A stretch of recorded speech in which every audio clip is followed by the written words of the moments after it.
সুপ্রিয় শিক্ষার্থীরা, তোমরা সবাই কেমন আছো? আশা করি সবাই অনেক অনেক ভালো আছো। তোমরা যারা একাদশ শ্রেণীতে ভর্তি হয়েছো, তোমাদের পড়াশোনা শুরু হয়েছে।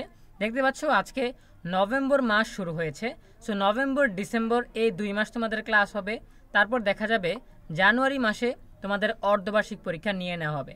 এখন পড়াশোনার প্রস্তুতি নেওয়ার জন্য, পড়াশোনা শুরু করার জন্য প্রথমেই তোমাদেরকে বিষয়গুলোর মানবন্টন জেনে নিতে হবে।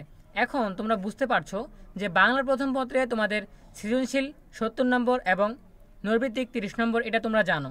কিন্তু ইংরেজির প্রথম পত্রের মানবন্টনটা কীরকম হবে সেটা জেনে নেওয়া দরকার, কারণ ইংরেজির প্রথম পত্রে কোনো সৃজনশীল পদ্ধতি নেই। এজন্য এটার মানবন্টনটা কিভাবে হবে, রাইটিং পার্ট, রিডিং পার্ট, কীভাবে মানবন্টনটা তৈরি করা হয়েছে সেটা তোমাদের জেনে নেওয়া জরুরি। সো আজকে আমরা ইংরেজি প্রথম পত্রের মানবন্টন নিয়ে আলোচনা করব। সো শুরু করার আগে সবার কাছে ছোট্ট একটা রিকোয়েস্ট করছি, যারা এখনও প্রিয় শিক্ষার্থীরা, শুরু করার আগে সবার কাছে ছোট্ট একটা রিকোয়েস্ট করছি, যারা এখনও আমাদের চ্যানেলটিকে সাবস্ক্রাইব করনি তারা এখনই সাবস্ক্রাইব করে ফেলো। তাহলে ভবিষ্যতে তোমাদের জন্য প্রয়োজনীয় সকল শিক্ষণীয় আপডেট, সকল পরামর্শ সবার আগে পেয়ে যাবে। তাহলে আমরা দেরি না করে সরাসরি মূল টপিকে চলে যাচ্ছি। এখানে তোমরা দেখতে পাচ্ছ 2024 সালের পরীক্ষার জন্য যেই মার্ক ডিস্ট্রিবিউশন বা মানবন্টন এখানে দেওয়া আছে। সো ইংরেজির মানবন্টনে কোনো পরিবর্তন হয় না। কোভিডের আগে যা ছিল, কোভিডের সময়ও তাই ছিল, কোভিডের পরবর্তী সময় অর্থাৎ আগামী বছর থেকেও তোমাদের তাই থাকবে। ঠিক আছে?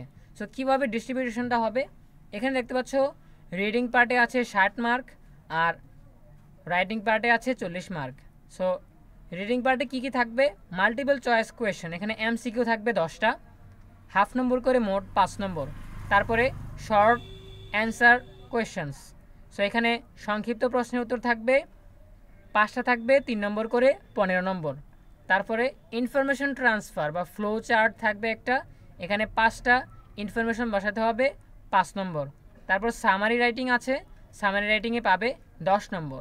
তারপরে clues test without clue, with clue, প্রথমে ক্লু দেওয়া থাকবে হাফ নম্বর করে 10টা 5 নম্বর। তারপর ক্লু দেওয়া থাকবে না, 1 নম্বর করে 10টা 10 নম্বর। তারপর একটা রিয়ারেন্স থাকবে, সো রিয়ারেন্সটা 10 নম্বর। সো এখানে কিছু বিষয় আনসিন থাকবে, যেমন ক্লোজ টেস্ট উইথ ক্লুজ, এটাও আনসিন। তারপর ক্লোজ টেস্ট উইদাউট ক্লুজ, এটাও আনসিন।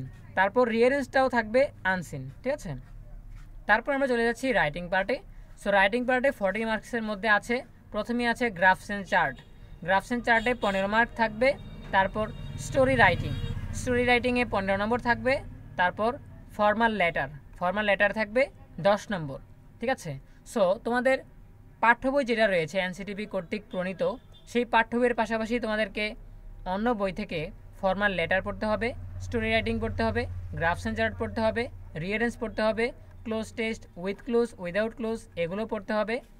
ঠিক আছে? তাহলে তোমাদের প্রস্তুতিটা সঠিকভাবে নেওয়া হবে। ঠিক আছে? সো তোমরা যাতে পরীক্ষার আগে আগেই এ বিষয়ে প্রস্তুতি নিতে পারো, এ বিষয়ে সজাগ থাকতে পারো, এই বিষয়গুলো বুঝে নিতে পারো, সেজন্যই আমাদের এই প্রচেষ্টা। আমরা চেষ্টা করেছি বাংলা বিষয় নিয়ে একটা ভিডিও দেওয়ার। বাংলায় আমরা বলে দিয়েছি যে বইয়ে 30টা গদ্য 30টা পদ্য রয়েছে, কিন্তু তোমাদের সিলেবাসে রয়েছে মাত্র 12টি। সো কোন 12টা গদ্য পড়বে, কোন 12টা পদ্য বা কবিতা পড়বে, সেগুলো আমরা মার্ক করে দিয়েছি। এভাবে আমরা ইংরেজি প্রথম পত্রের বিষয়েও ভিডিও দিলাম। যেই বিষয়ে তোমাদের প্রয়োজন সব কিছু নিয়ে আমরা হেল্প করার চেষ্টা করব। সুতরাং যারা এখনও সাবস্ক্রাইব করনি তারা এখনই সাবস্ক্রাইব করে ফেলো। সো দেখা হবে পরবর্তী আপডেট নিয়ে নতুন কোনো ভিডিওতে। সেই পর্যন্ত সবাই ভালো থাকো, সুস্থ থাকো, নিরাপদে থাকো। সকলের জন্য রইল অনেক অনেক শুভকামনা। ধন্যবাদ সবাইকে।